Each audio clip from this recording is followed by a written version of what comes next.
ಕ್ಷಮೆ ಕೇಳೋದಕ್ಕೆ ಕಮಲ್ಗೆ film chamber deadline ಅನ್ನು ಕೊಟ್ಟಿದೆ. ಕಮಲ್ ಹಾಸನ್ಗೆ ಕರ್ನಾಟಕ ಫಿಲ್ಮ್ ಚೇಂಬರ್ ವಾರ್ನ್ ಮಾಡಿರುವಂತದ್ದು. ಸಿನಿಮಾ ರಿಲೀಸ್ ಆಗಬೇಕೆಂದ್ರೆ ಕ್ಷಮಾರ್ಪಣೆ ಕಡ್ಡಾಯ. 24 ಗಂಟೆಗಳ ಕಾಲ ವಾಣಿಜ್ಯ ಮಂಡಳಿಯಿಂದ ಟೈಮ್ ಫಿಕ್ಸ್ ಮಾಡಲಾಗಿದೆ.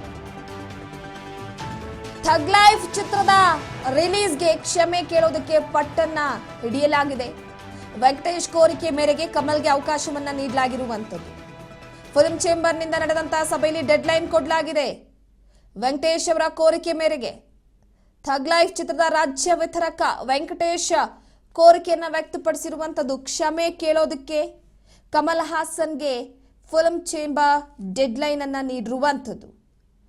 ಪ್ರಮುಖವಾಗಿ ಕನ್ನಡ ಭಾಷೆಯ ವಿಚಾರಕ್ಕೆ ಸಂಬಂಧಪಟ್ಟಂತೆ ಅರಿವಿಲ್ಲದೆ ನುಡಿದಂತಹ ಆ ನಾಲಿಗೆಯ ಮುಖಾಂತರವಾಗಿ ಕ್ಷಮೆಯನ್ನ ಕೇಳಬೇಕು ಅನ್ನುವಂಥದ್ದು ಈಗ ಸದ್ಯಕ್ಕೆ ಕನ್ನಡಿಗರ, ಕರ್ನಾಟಕದ ಜನರ ಹಾಗೆ ಕರ್ನಾಟಕ ಚಲನಚಿತ್ರ ವಾಣಿಜ್ಯ ಮಂಡಳಿಯ ಒಕ್ಕೊರಲ ಕೋರಿಕೆಯಾಗಿರುವಂಥದ್ದು. ಇದರ ವಿಚಾರಕ್ಕೆ ಸಂಬಂಧಪಟ್ಟಂತೆ ಕಮಲ್ ಹಾಸನ್ ಅವರು ಕ್ಷಮೆಯನ್ನ ಕೇಳಿದ್ರೆ ಮಾತ್ರ ಅವರ ಸಿನಿಮಾ ರಾಜ್ಯದಲ್ಲಿ ರಿಲೀಸ್ ಆಗುತ್ತೆ. ಸಿನಿಮಾ ರಿಲೀಸ್ ಆಗಬೇಕೆಂದ್ರೆ ಕ್ಷಮಾಪಣೆ ಕಡ್ಡಾಯವಾಗಿರುತ್ತೆ. 24 ಗಂಟೆ ಅಂದ್ರೆ 1 ದಿನಗಳ ಕಾಲ ಅವಕಾಶವನ್ನ ಕೊಡಲಾಗಿದೆ. ವಾಣಿಜ್ಯ ಮಂಡಳಿಯಿಂದ ಡೆಡ್ಲೈನ್ ಟೈಮ್ ಫಿಕ್ಸ್ ಮಾಡಲಾಗಿದೆ. ಥಗ್ ಲೈಫ್ ಚಿತ್ರ ರಿಲೀಸ್ ಆಗಬೇಕು ಅಂತಂದ್ರೆ, ಕರ್ನಾಟಕ ರಾಜ್ಯದಲ್ಲಿ ಥಗ್ ಲೈಫ್ ಚಿತ್ರ ಓಡಬೇಕು ಅಂತಂದ್ರೆ, ಪ್ರದರ್ಶನ ಕಾಣಬೇಕು ಅಂತಂದ್ರೆ ಕಮಲ್ ಹಾಸನ್ ಇಲ್ಲಿ ಕ್ಷಮೆಯನ್ನ ಕೇಳಲೇಬೇಕು ಅಂತ ಫಿಲ್ಮ್ ಚೇಂಬರ್ನಿಂದ ನಡೆದಂತ ಸಭೆಯಲ್ಲಿ ಈ ಒಂದು ನಿರ್ಧಾರಕ್ಕೆ ಬರಲಾಗಿದೆ. ಅದು ಕೂಡ ಥಗ್ ಲೈಫ್ ಚಿತ್ರದ ರಾಜ್ಯ ವಿತರಕ ವೆಂಕಟೇಶ್ ಅವರ ಕೋರಿಕೆಯ ಮೇರೆಗೆ ಕಮಲ್ ಹಾಸನ್ಗೆ ಅವಕಾಶವನ್ನ